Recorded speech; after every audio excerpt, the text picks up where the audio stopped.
Coucou les amis, j'espère que vous allez bien. Bah écoutez, moi, ça va plutôt pas mal. Ça faisait un petit moment, voilà, j'ai eu beaucoup d'activités et j'ai eu besoin de pas mal de repos aussi. Et puis, je voulais déjà commencer cette nouvelle vidéo de la série, donc le programme en 10 jours du haut potentiel intellectuel.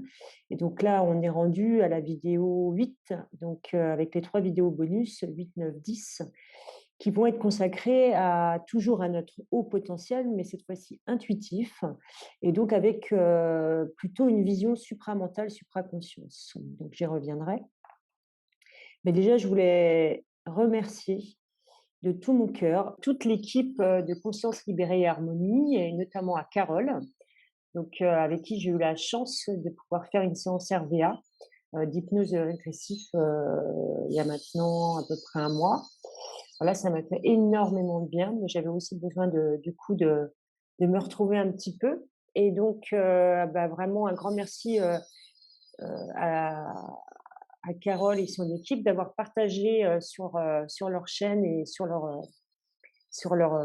YouTube, euh, sur leur page YouTube, un lien vers ma chaîne. Donc voilà, ça m'a permis aujourd'hui d'atteindre 123 abonnés. Vraiment, je suis extrêmement touchée. Je suis très très contente qu'on ait dépassé la barre des 100 abonnés. C'était un gros challenge pour moi, et me rend compte à quel point ce qui est avant tout important, quel que soit le projet que l'on mène, c'est de s'entourer de belles personnes qui croient en nous et qui, à un moment, eh ben, voilà, on donne et on reçoit. Et à travers cette expérience de cette chaîne, bah, je reçois. Je vous remercie pour tous vos likes, je vous remercie pour vos petits commentaires. Voilà, ça fait chaud au cœur. Donc, n'hésitez pas à continuer à me suivre, à partager si cette chaîne Inspiration Lumineuse vous inspire, et, euh, et dans lequel, bien sûr, vous développez vos connaissances, parce que c'est vraiment mon objectif. Avant tout, c'est de pouvoir partager avec vous mes expériences, mes compétences, mon savoir-faire, peu importe comment on a envie de l'appeler.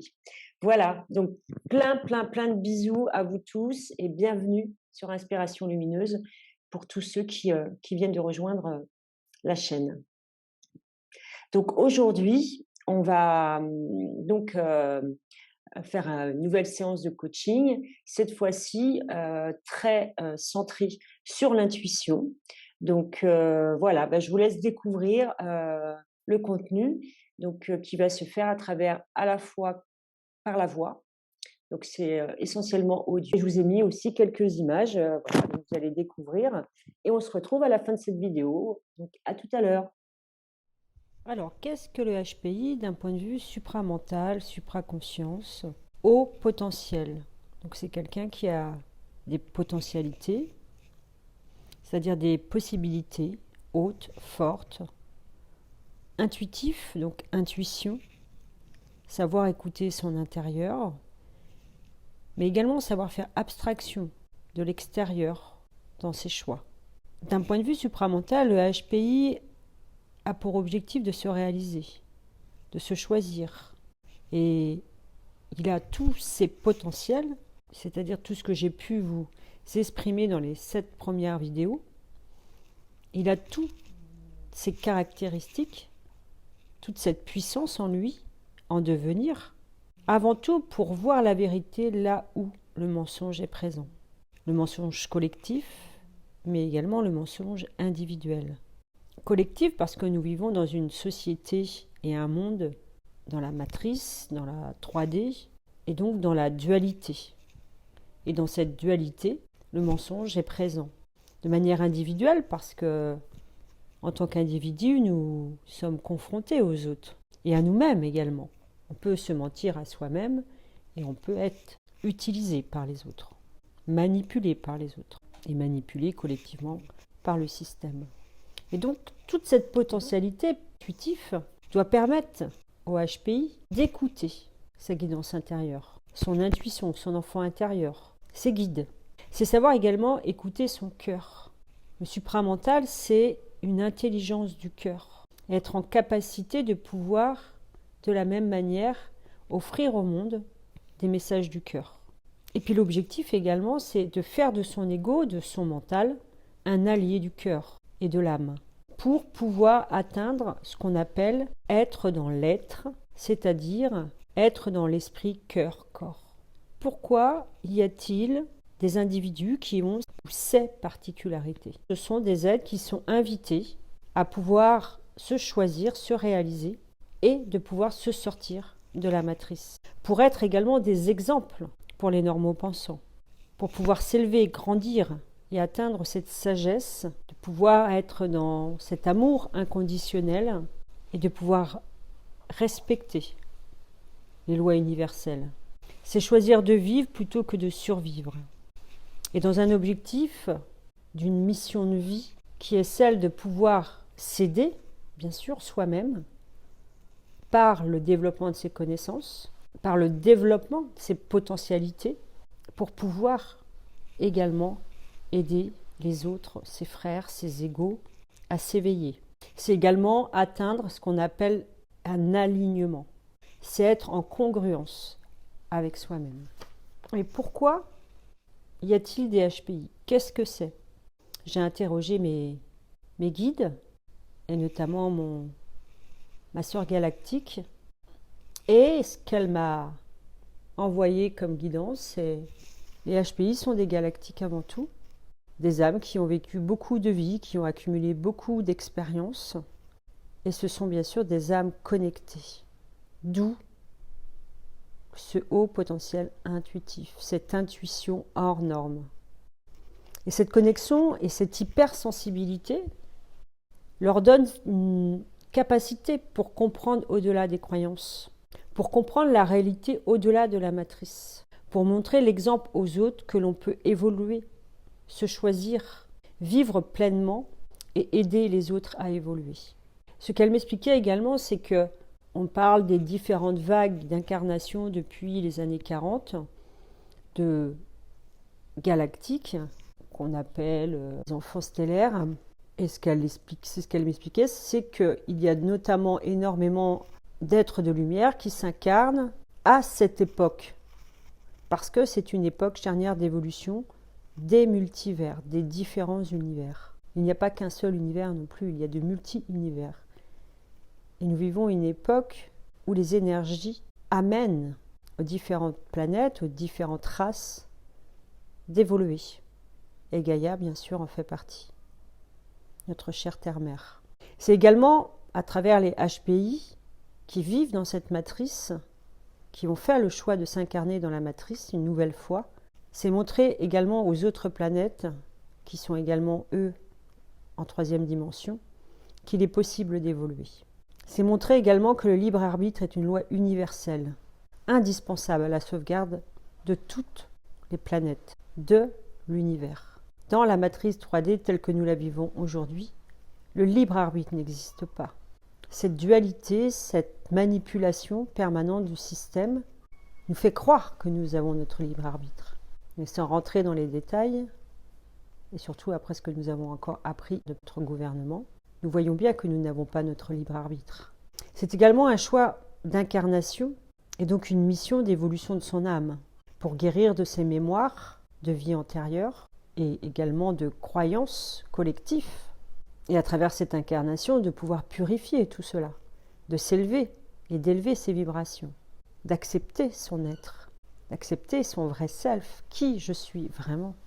Un être humain qui vit et qui découvre, qui fait le choix d'une vie spirituelle, ou un être spirituel qui a choisi de vivre, on va dire, une expérience sur la vie terrestre. Personnellement, j'ai fait le choix numéro 2.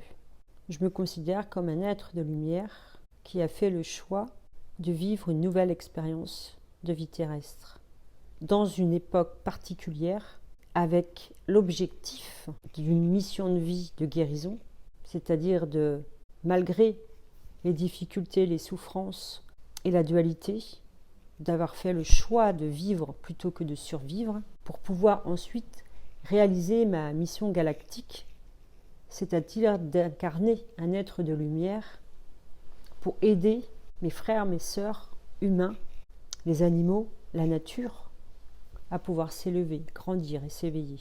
Écouter sa guidance, écouter son intuition, c'est aussi se faire confiance, bien sûr. C'est écouter son cœur malgré les adversités. Et c'est également faire preuve de résilience. Hier, j'ai regardé un film qui est basé sur une histoire vraie qui s'appelle Désigné coupable. Et j'ai été très émue par ce film, par la résilience de Mohamedou Ould Slahi, qui a croupi en prison pendant des années, 14 ans je crois de mémoire, sans inculpation ni jugement, parce qu'il a été accusé à tort, présumé coupable, en tant que terroriste d'Al-Qaïda, suite aux événements du 11 septembre. C'est une histoire vraiment très émouvante et qui montre, à travers la véritable histoire de ce monsieur, de ce grand monsieur, à quel point des êtres peuvent faire preuve de résilience, dès lors qu'ils savent au plus profond d'eux-mêmes qu'ils ne sont que de passage et qu'ils sont incarnés pour nous avons de multiples missions, bien sûr. Lui, sa mission était de montrer la résilience, de montrer que malgré tout ce qu'il a pu subir, on peut pardonner et on peut se choisir. Voilà, c'était vraiment un très beau film que je vous recommande. Donc écouter sa guidance, c'est également s'aimer et aimer tout ce qui nous entoure en ce monde, en se mettant comme objectif de toujours garder en tête que nous ne faisons qu'un. Et c'est pourquoi je pense, et c'est ce qu'elle m'expliquait ma guidance, que le HPI a des potentiels et des caractéristiques pour l'aider à accéder à cette évolution, à sortir de cette matrice. C'est ce que j'appelle le petit baluchon à la naissance, c'est-à-dire toutes ces ressources en soi qui nous permettent de grandir, peut-être plus rapidement que si nous n'avions pas toutes ces caractéristiques. Et bien sûr, non pas par le combat contre la matrice, mais par son évolution personnelle. C'est savoir, à un moment, prendre conscience de qui on est vraiment, de s'extirper des peurs, de la culpabilité, et de faire preuve de clairvoyance, de discernement, pour faire des choix de vie en harmonie avec ce que la guidance nous indique, c'est-à-dire avec notre boussole intérieure, notre intuition, notre enfant intérieur, cette petite voix intérieure, rapide, fluide, juste, qui nous guide chaque jour vers la mission que nous avions choisi d'incarner. Après, j'ai demandé comment fonctionnait cette intuition et pourquoi le HPI avait toutes ces connaissances. Et donc là, elle m'a répondu que oui, le HPI avait beaucoup de connaissances de vie antérieure déjà d'une part, et de plus, il avait un accès au guide, à sa guidance, à la source, au divin, peu importe comment vous l'appelez, qui nous envoie l'information dont on a besoin, quand on en a besoin finalement. Le HPI a toutes ces caractéristiques également pour faire preuve de discernement, de pouvoir mener les recherches nécessaires pour montrer la vérité, pour se questionner, pour avancer dans son cheminement. La question que m'a posée ma guidance, c'est vous avez des potentiels, mais qu'est-ce que vous en faites ? Je mets ces potentiels au service de quoi ? De qui ? Et c'est là, effectivement, où, à travers cette vidéo, je viens vous questionner vous-même. Je la mets au service de soi, bien sûr, mais je la mets également au service d'autrui. Le supramental, c'est se mettre au service d'autrui. Dès lors qu'on a réalisé sa mission de réalisation de soi. À quoi me servent tous ces potentiels? Qu'est-ce que la vie m'apprend à travers ces potentiels? Elle m'a rappelé donc du coup les différentes caractéristiques du cerveau. Donc le HPI est un cerveau en arborescence qui lui permet une connexion multiple, une mémoire vive importante et donc une capacité à se connecter au divin en permanence. Le normopensant est un cerveau linéaire, une pensée amène une pensée et donc peu de connexion. Et c'est là où elle m'a commencé à me parler de l'autisme et des différents types de 10. Donc l'autisme, d'un point de vue supramental, de ce que m'expliquait en tout cas ma guidance, c'est une expérience à vivre. Donc ceux qui s'incarnent et qui sont considérés dans la matrice comme autistes, ce sont des personnes qui se sont incarnées précédemment en tant que haut potentiel intellectuel et ont décidé de s'incarner en allant encore plus loin dans cette notion d'hypersensibilité, d'où leur besoin de se protéger dans une bulle de protection. Quelque part, ils refusent de vivre les émotions créées par la matière. Ils sont connectés en permanence. C'est pour ça qu'on a tout le temps l'impression qu'ils ne sont pas avec nous. Donc c'est une hyperprotection qui les laisse passer pour des individus comme n'étant pas autonomes. Mais c'est une volonté, c'est un souhait de vivre dans la matrice, hors de la matrice quelque part. Je ne vais pas développer plus là aujourd'hui parce que ce n'est pas notre sujet. Puis après, il y a toutes les formes de 10, D, Y, S. En gros, c'est chaque particularité que nous on nomme différemment dans la matrice, c'est toutes des formes de haut potentiel, mais avec des facultés plus dans certains domaines et d'une hypersensibilité plus de certains sens. Tout simplement. Parce que ça répond à une mission. La mission de l'autisme, c'est de montrer au monde, aux normopensants, dans la matrice, leur particularité, leur intelligence, leur sensibilité. Ensuite, je l'ai interrogé sur comment se reconnecter à son intuition. Ça passe par un travail de développement personnel, et donc par sa mission d'âme. C'est développer ses connaissances. C'est donc un travail personnel. C'est aller en quête de son vrai self et comprendre bien sûr son faux self. Et puis bien sûr, aujourd'hui, c'est soutenu par les vibrations du moment qui décodent et encodent l'ADN, qui permettent une ouverture de la pinéale, du troisième œil, etc., etc. Tout d'abord, qu'est-ce que l'intuition? Donc l'intuition, elle peut se définir comme une connaissance directe, immédiate de la vérité, sans recours au raisonnement, à l'expérience.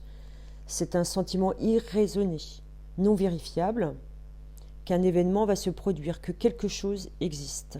Étymologiquement, l'intuition vient des mots latins in, en, dans, et tueri, regarder attentivement, contempler. Intueri signifie donc l'acte de regarder attentivement à l'intérieur de soi, c'est voir de l'intérieur. Spirituellement, l'intuition est une connexion directe avec notre âme. Cela revient à dialoguer avec elle, aussi appelée son enfant intérieur. Par essence, l'âme ne ment jamais, elle est toujours juste et elle sait ce qui est bon pour nous. Écouter son intuition provoque le flot, la joie et permet de vivre des expériences apprenantes et enrichissantes. Même si son origine demeure mystérieuse, les neurosciences reconnaissent aujourd'hui qu'elle peut être un allié non négligeable pour nous faciliter la vie.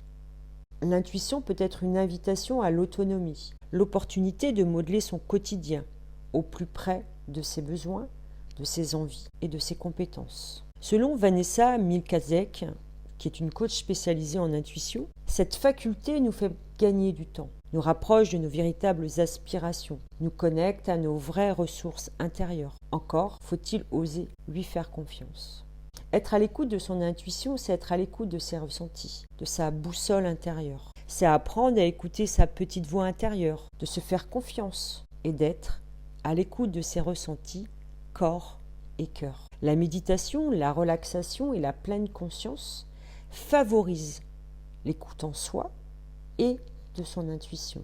En suivant son intuition, il est plus aisé de savoir ce qui est le plus important pour soi, ce qui nous fait vibrer, et ça aide à clarifier petit à petit ce que nous souhaitons vraiment. Se laisser guider par son intuition permet de définir ses valeurs, d'être aligné et cohérent avec ce que nous sommes au plus profond de nous. Victor Hugo disait de l'intuition: c'est parce que l'intuition est surhumaine qu'il faut la croire. C'est parce qu'elle est mystérieuse qu'il faut l'écouter. C'est parce qu'elle semble obscure qu'elle est lumineuse. Utiliser donc la méditation peut permettre d'apprendre à écouter son intuition et à s'ouvrir aux synchronicités. On va donc tout d'abord parler de la méditation. On pourrait la définir comme l'action de réfléchir, de penser profondément à un sujet, à la réalisation de quelque chose. Une attitude qui consiste à s'absorber dans une réflexion profonde, une concentration du corps et de l'esprit sur un thème donné. La méditation peut être un réel soutien, tel un guide, pour entrer en soi et laisser émerger des réponses à son conscient. Méditer, c'est entrer en connexion avec son âme et son soi profond. Elle permet également de se détendre profondément et de calmer ses pensées. La méditation est un accélérateur de prise de conscience et de reconnexion à soi. Elle peut donc être un allié dans un travail profond de guérison, de transformation de ses anciens schémas et de lâcher prise. En créant le vide, on peut ainsi laisser la place à de nouveaux comportements en cohérence avec qui nous sommes ici et maintenant. La méditation peut permettre d'être à l'écoute de son soi profond à chaque étape de sa transformation et conduire au fil de ses réflexions vers son nouveau chemin de vie ou vers une nouvelle attitude, un nouveau comportement. Tout dépend ce à quoi vous êtes confronté dans le ici et maintenant. La méditation en pleine conscience, idéalement en pleine nature, peut être vraiment très intéressante parce qu'elle va favoriser notamment l'ancrage, essentiel dans la connexion à son intuition. L'ancrage va permettre de renforcer son sentiment de sécurité, sa confiance en soi, de favoriser le lâcher-prise nécessaire pour accepter le changement avec bienveillance. Être dans le ici et maintenant et être soi-même, et être mieux connecté avec son corps, ses sensations, ses émotions et ses perceptions. La méditation peut être un moyen efficace de calmer son mental, son ego, qui peut être un frein puissant au changement. Il n'est pas facile de faire disparaître nos croyances limitantes. Elles sont ancrées depuis l'enfance et le mental va lutter pour que rien ne change. C'est un travail profond qui peut demander à tout individu de se surpasser, qui va demander une motivation hors norme pour ne pas abandonner, un lâcher-prise et une perte de contrôle vis-à-vis de sa vie d'avant, une envie de vivre de nouvelles expériences et de nouvelles relations plus authentiques, une confiance en la vie et en soi. Pour cela, la méditation peut être d'un grand soutien pour pouvoir souffler, ralentir, prendre du temps pour soi, accueillir sereinement les événements et les bouleversements en soi et autour de soi. Elle permet de s'interroger sur des questions telles que « Qu'est-ce que tu veux vraiment ici et maintenant ?» On souhaite que notre vie change, mais la difficulté, c'est de savoir ce qu'on veut réellement faire de notre vie. Et la méditation peut nous permettre d'y voir plus clair, notamment face à des événements de la vie qui nous chamboulent. Elle permet de cheminer en pleine conscience, de prendre du recul et en appui de son intuition et des synchronicités, de faire des choix conscients, cohérents et congruents. Alors, qu'est-ce que les synchronicités ? Elles vont nous permettre de nous aider également à trouver des réponses en nous. Ces dernières sont à l'origine des travaux du psychiatre Carl Jung. Il définit la synchronicité comme étant une occurrence simultanée de deux ou plusieurs événements qui n'ont pas de relation causale entre eux, mais qui ont un sens pour la personne qui les vit. On peut aussi parler d'alignement entre notre pensée et la réalité, et plus familièrement d'heureuses coïncidences. Elles surviennent dans la vie des individus de manière différente. Faut-il y être encore attentif ? À travers les heures miroirs ou les heures inversées, c'est-à-dire tomber régulièrement sur 11h11 ou midi 21 par exemple. Penser à la même chose que quelqu'un d'autre, on parle ainsi de télépathie. Avoir envie de manger dans un restaurant par exemple italien et tomber sur, sans le vouloir, sur un prospectus qui en fait la promotion. Ouvrir un livre machinalement, regarder une vidéo, écouter une chanson et obtenir une information, recevoir un message dont on avait besoin pour avancer. C'est également tomber par hasard sur quelque chose que l'on cherchait depuis longtemps, en vain. C'est penser à quelqu'un et ce dernier nous appelle ou nous envoie un message. C'est trouver un objet, une plume, dans un endroit inapproprié ou surprenant. Pour Jung, ces hasards nécessaires n'ont rien d'accidentel.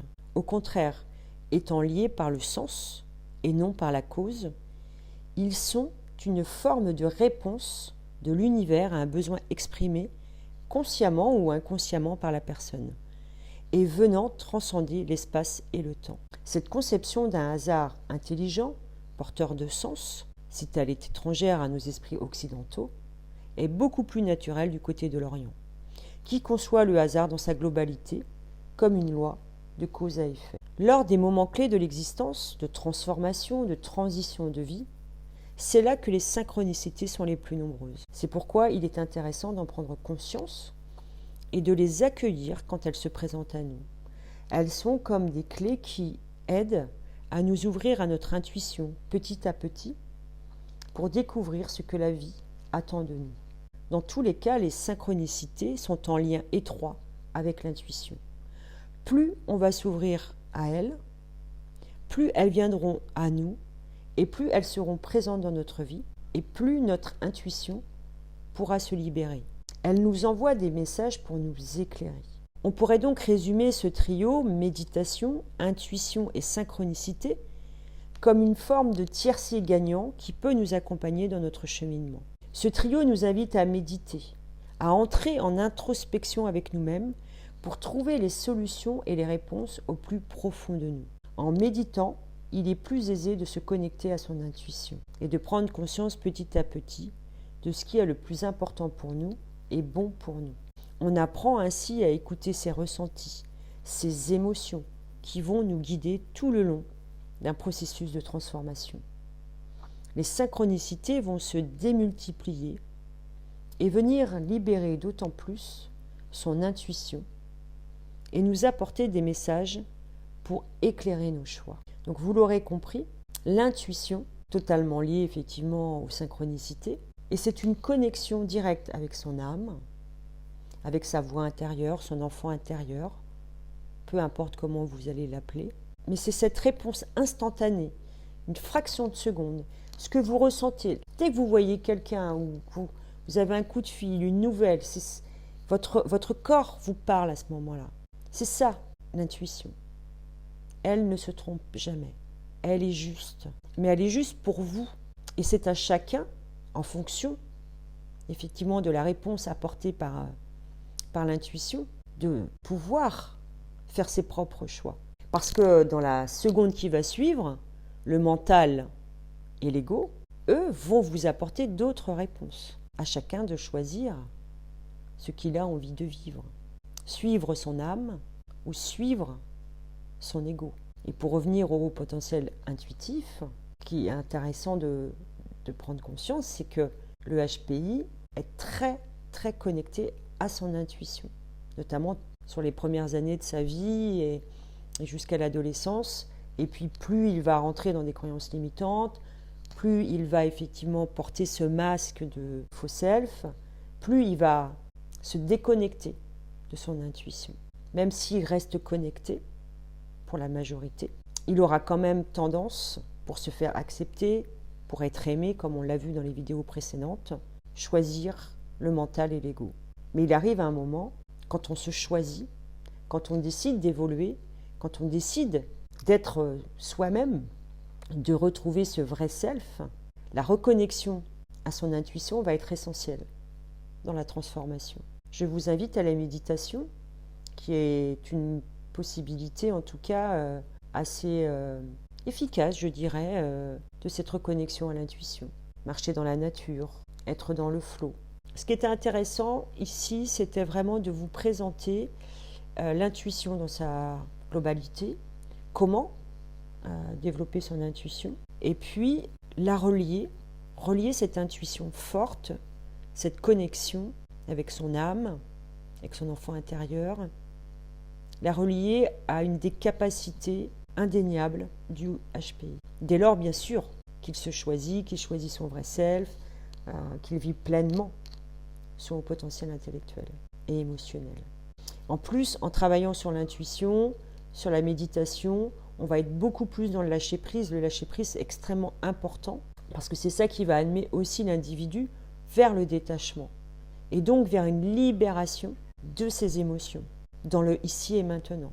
Quand je reçois une émotion, et on sait à quel point le haut potentiel vit difficilement les émotions, par cette hypersensibilité, il va pouvoir, par la méditation, par l'écoute de son intuition, par cette expérience nouvelle du lâcher-prise, pouvoir accueillir tout de suite l'émotion, y réfléchir, prendre du recul sur celle-ci.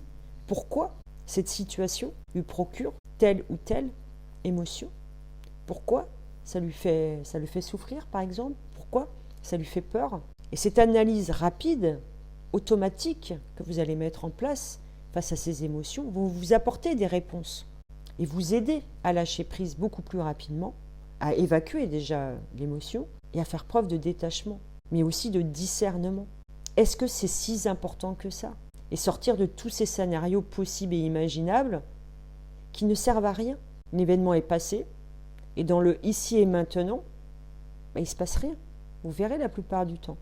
99% du temps, nos peurs ne sont pas avérées. Ce sont des croyances limitantes qui nous amènent, la plupart du temps, à développer des émotions, du stress par rapport à des situations. C'est cette anticipation qui est très forte chez le HPI par effectivement ce cerveau en étoile qui va générer de multiples scénarios possibles et imaginables, de la culpabilité. Quand on est à l'écoute de son intuition, la culpabilité n'existe plus.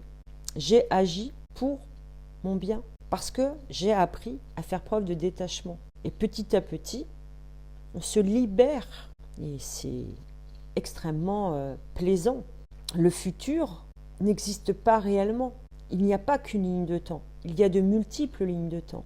Si vous décidez, en sortant de chez vous, de prendre à droite ou de prendre à gauche, vous ne vivrez pas la même expérience. Toujours être dans cette bienveillance de l'âme. L'intuition sait ce qui est bon pour vous. Elle est juste. Je vis le moment présent sans être dans mes pensées et ruminer ce qui aurait pu se passer ou ce qui s'est passé. Passé, futur. Et le HPI a cette capacité d'être ultra connecté à son intuition, à ses guides. Et ça, on verra ça dans la prochaine vidéo, enfin dans les 2 prochaines vidéos. Donc voilà, je pense que j'ai fait le tour, parce qu'on pourrait écrire des livres sur l'intuition. C'est quelque chose d'assez magique, et je ne peux que vous ouvrir à cette petite voix intérieure charmante qui nous permet aussi de nous réouvrir à nos jeux d'enfants, à cette naïveté et au plaisir de juste d'être soi, de rire, de jouer, de s'amuser de la vie. C'est vraiment, je sais pas, c'est être vraiment dans cet état d'esprit de vivre pleinement, quoi, sans se poser trop de questions d'ailleurs. L'âme nous emmène là où on a prévu d'aller, où on s'est engagé en s'incarnant d'aller. Elle nous protège. Elle n'a aucune intention de vous envoyer au casse-pipe. Voilà. Après, à chacun de voir s'il a envie effectivement de lui faire confiance ou pas. Mais en tout cas, un HPI a une forte intuition naturelle. À lui de savoir s'il a envie de l'utiliser dans le ici et maintenant et de se choisir. En tout cas, le HPI a une forte intuition. On verra plus en détail le rôle de l'intuition et des guides dans la vie du HPI éveillé qui a pris conscience de ses potentialités dans les 2 prochaines vidéos. Donc comment mieux vivre son HPI? C'est qu'elle me disait, voilà, c'est un nettoyage des vies intérieures, c'est un cheminement vers soi, c'est faire preuve de... c'est se choisir, c'est faire un travail de développement personnel. Parce que sinon, c'est vivre dans le déni. Et donc, il y aura peu de chances de vivre sa mission de vie Donc il faudra se réincarner pour se libérer. Voilà, donc j'en ai fini pour aujourd'hui. Je vous remercie beaucoup de votre écoute. J'espère que vous avez appris de nouvelles choses. Donc, bienvenue encore à tous mes nouveaux abonnés sur la chaîne Inspiration Lumineuse. Voilà, je vous dis à la prochaine vidéo. Donc là, ce sera vraiment j'irai encore plus loin hein, sur le HPI intuitif, avec cette fois-ci encore plus de guidance de la part de mes guides qui m'ont transmis énormément d'informations sur cette notion de haut potentiel intuitif. Voilà, je vous fais plein, plein, plein de bisous. À bientôt mes amis. Bye.